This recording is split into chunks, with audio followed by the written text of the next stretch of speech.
What's up, everybody? Brothers, sisters, psychonauts, and seekers of truth.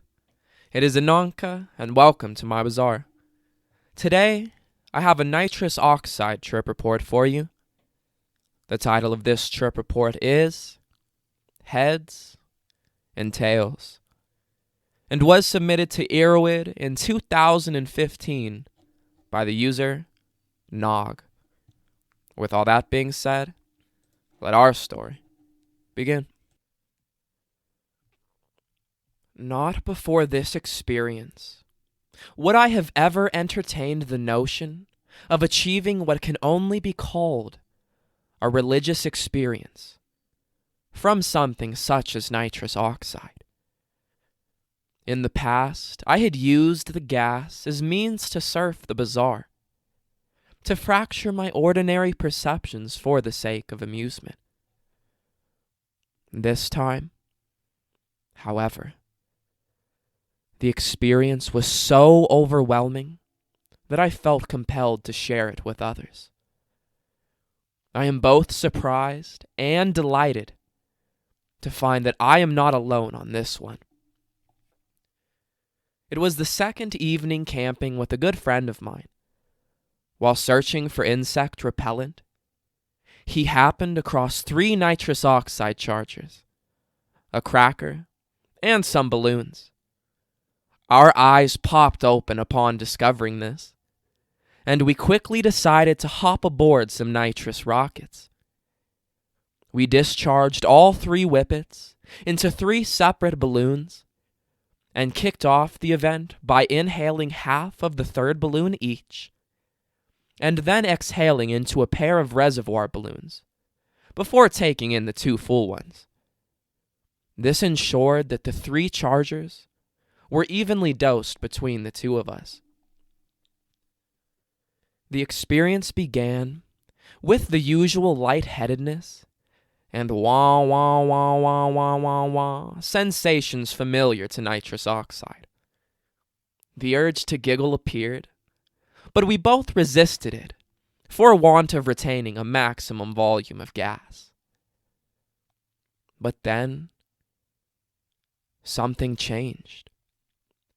Over the car stereo, a song was playing which had a certain crescendo that seemed to synchronize itself with the building intensity of the nitrous oxide. It wasn't just the intensity of the music that was increasing. It was the intensity of its meaning that took on a spectacular burgeoning dimension. The music conveyed a kind of suchness which caused my heart to overflow. My surroundings began to dematerialize, and I seemed to merge seamlessly with a faintly glowing plane of yellowish off-white reality, which pulsed with microscopic perforations of blazing color. My thoughts seemed to impact this bizarre landscape in the same way the wind dances across a field of tall grass. There was no longer a determinable separation between mental action and mental experience. It was like some sort of karmic shortcut.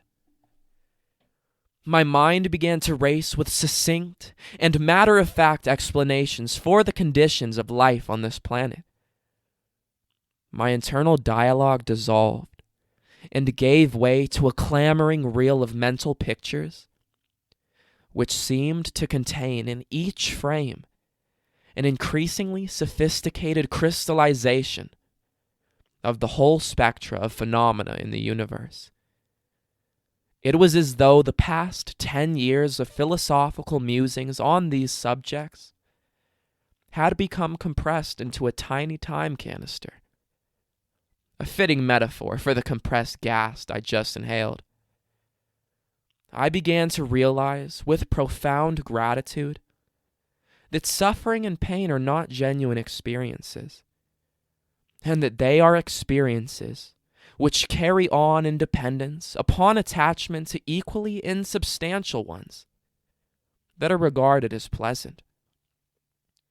The whole scope of human experience, its traumas and its triumphs, seemed to congeal behind my closed eyelids in the form of a spectacular painting, which took on the shape of an Oriental-style dragon, the full meaning of which had been imagined into existence by the vast and untapped majesty of collective human potential. The appearance of this moved my spirit on a profound level, and when I began to return to ordinary space, I discovered that my mouth was wide open with gleeful laughter, but then my eyes were tightly shut, squeezing tears of despair down my cheeks.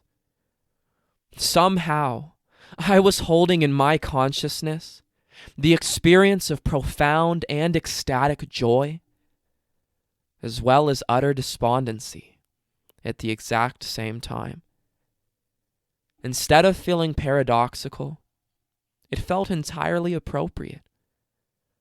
I felt radiant, as though shimmering with immutable joy and completeness, yet simultaneously surrounded by a limitless black expanse of endless poverty.